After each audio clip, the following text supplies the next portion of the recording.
Lucas di Grassi wins for the third time in Mexico.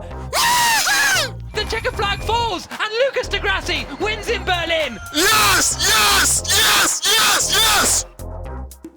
Lucas, hey man, how's it going? Hey, what's up? All good?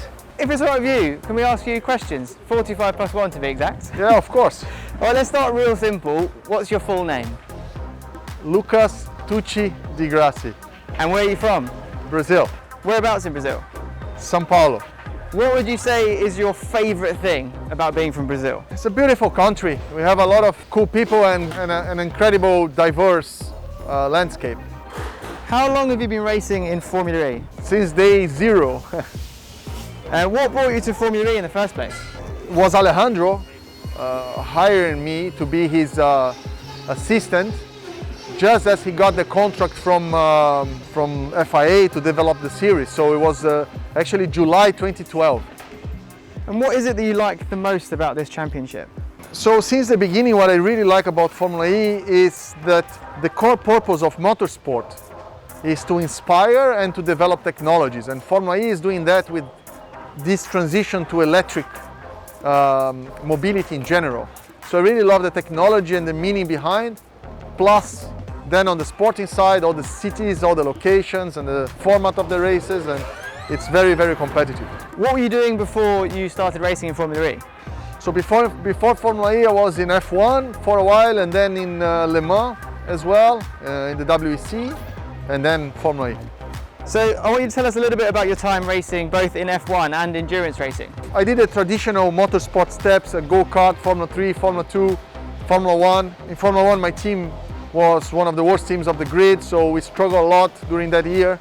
But I had a good experience. I tested many cars and did a lot of mileage, and also had a good time in the races. And then I moved to Le Mans with Audi, which was like the place to be. Did 4 times Le Mans, finished 3 times on the podium. I was second in the World Championship in WEC. So we had a very good time, a lot of fun before coming to Formula E. So taking it back to the very start, when did you start racing? When would you say your first competitive race was? Well, I think like every professional racing driver started in go-karts.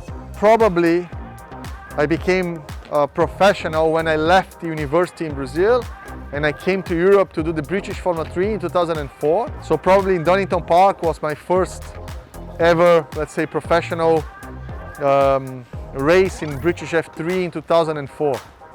When you were those early days coming through the ranks in Brazil, what would you say were the biggest challenges for you?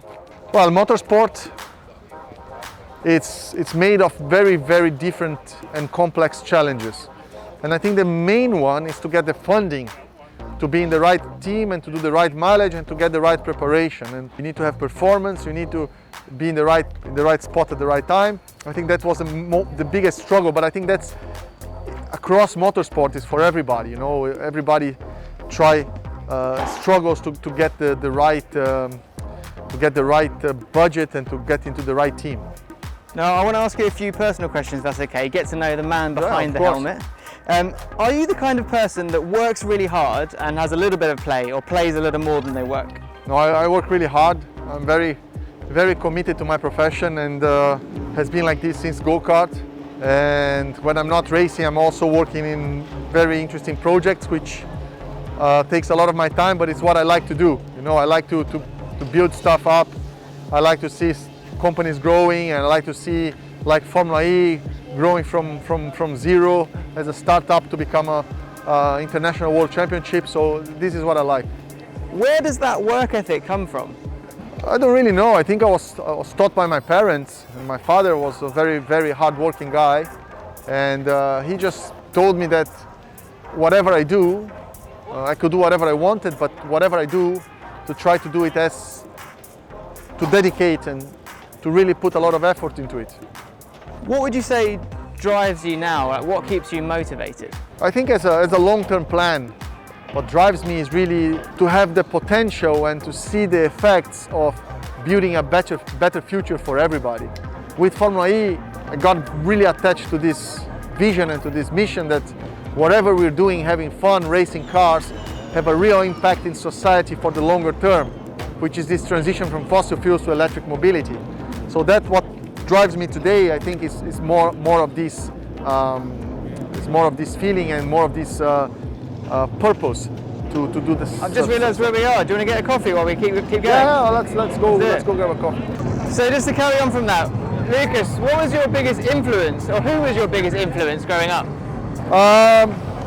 My biggest influence, I think it was, has to be from the early ages, had to be Ayrton Senna, because he had such an impact in Brazilian society in general. I think that really like switched my brain to say, look, I can do motorsport and have an impact overall in society, and to see that motorsport was bigger than only racing cars. It actually had a real world impact on motivation, on purpose, and at the same time in technology. Hello, can I have a cappuccino, please? What's an interesting fact about you that people might not know about you? Something that might surprise people about you? Well, people might not know about, but I like reading a lot. One of my favorite hobbies is to listen and to read books. So I try to read 20 books a year, and while I can, and so I'm a lot of the time trying to understand and to educate myself in different topics that are not on a daily basis. For example, I love space. So the other day I was researching into how really a rocket engine works, and the physics behind and the engineering behind, quite deep in detail, because it fascinates me. I think your coffee's ready, mate. Okay. On the subject Thank you very much. Food and drink, what would you say is your favourite food, or what's your favourite dish? My favorite food is definitely Japanese food, is sushi.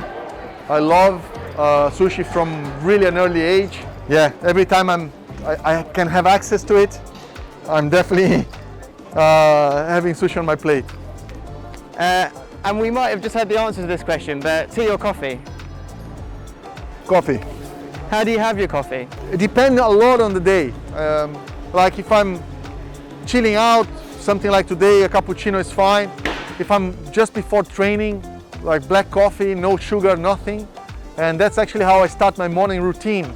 I drink a special powder that I have, then I drink black coffee, no sugar, and without eating anything, I go for my training. Normally it's running, between something like 10 and 15K, or biking.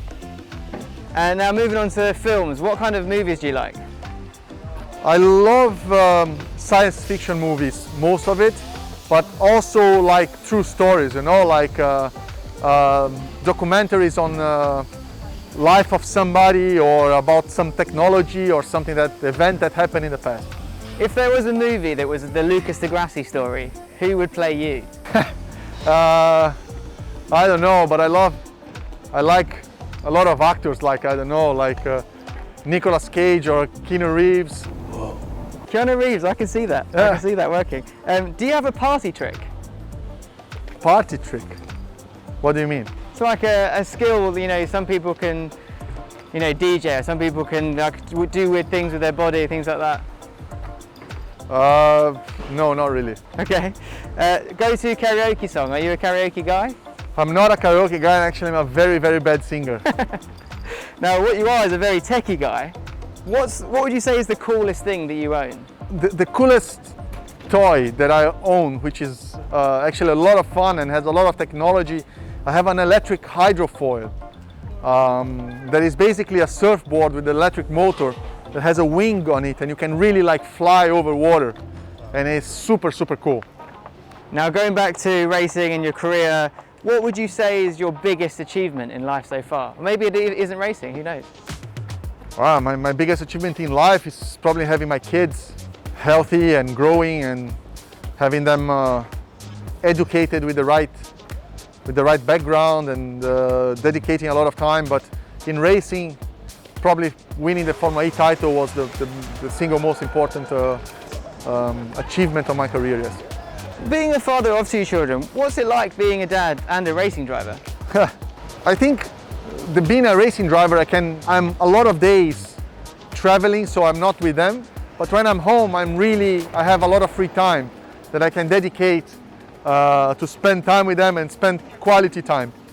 Do you think your kids will end up in motorsport? Is that something you'd like to see? No, my older son, Leo, which is just turned 3 years old, and since I put him inside the Formula E car in Monaco, he just crazy about cars. He only talks about cars, about racing. He knows all the drivers in Formula E. The other day he was discussing which was a better driver, it was crazy. What else do you get up to outside of Formulary with your businesses and other sports you're involved in? I have two exciting projects currently going on, which one is Robo Race, developing an autonomous driving algorithm that can beat a professional racing driver in certain conditions. And the other is the e-scooter championship. We've seen millions and millions or hundreds of millions of people actually having the first taste with the e-scooter on the street, and there is no such thing as a professional racing league for extreme e-scooters. So these two projects combine electric mobility, combine sustainability and technology all together. So I think these are the two main ones, but also I'm shareholder of Extreme E. I've been investing in some companies related to technology, which are pretty cool as well. I'm following it very close. So yeah, I have a few projects. In your career, you've come up against some pretty great drivers. Who would you say has been your biggest rival? I raced very, very good drivers, and I have a lot of respect for all of them. From Robert Kubica in Formula 3, Lewis Hamilton in Formula 3, Formula 2, Vettel, all the guys here in Formula E, Le Mans, even the guys in Audi, the guys in Porsche. So yeah, I'm very lucky that I had the opportunity to race such good drivers. So I don't have one driver that actually was my rival, but in Formula E for sure Sebastian Buemi was my biggest rival, at least in the first three seasons. We had fun together, we had good times, bad times. So actually he pushed me to become a better driver overall, because every time you have a strong driver fighting you, you need to become better. So it's actually a good motivation in my view. So we've talked about some of those highlights in your career so far, but what about days that you'd rather regret, or you'd rather forget, or any, let's say, bad days at the office? Well, I had many bad days in Formula E. Actually, I probably am the driver with most wins disqualifications in the championship. I got disqualified by weight. I got disqualified because a mechanic had glued some stuff in my front wing. Got disqualified because I passed half of the grid to the pit lane and didn't stop in the garage. So I had pretty bad days that I would like to forget, but that's actually part of life. You have bad days, you have good days, and if you don't try, you're never gonna have the good days, and if you don't feel the bad days, you're not gonna appreciate enough the good ones. So when you take risks in life and when you try to succeed, you're gonna have bad days, and that's part of it. You just need to get that feeling from that bad day and the understanding behind it to try to make you a better person for the future. That's how I see it. Very nice. Now, I know you've got some stuff to be getting ready, so let's head back into your driver's room and you can show us what's going on in there. So, as a racing driver, I imagine, or I'm sure you get the chance to meet some pretty cool people. Has there been anyone that you've been really starstruck by meeting? Yeah, I mean, we met pretty good guys. I mean, I raced for Richard Branson team in F1. It was Virgin F1, so I had a good contact with them. I had time to chat with him a bit. I met a lot of celebrities. I took DiCaprio around in making the documentary. Actually, they cut this part out of the documentary. I took him out in a BMW i3 in the Marrakech track, and he was super scared, and that's why actually he took this part out of the documentary. We managed to meet and to interact with great people from different backgrounds, and but some of my idols I still haven't met and would like to meet them one day. Can you show us in your driver's room? We're keen to see where your kit is prepped Sure, and where you come get over. everything ready.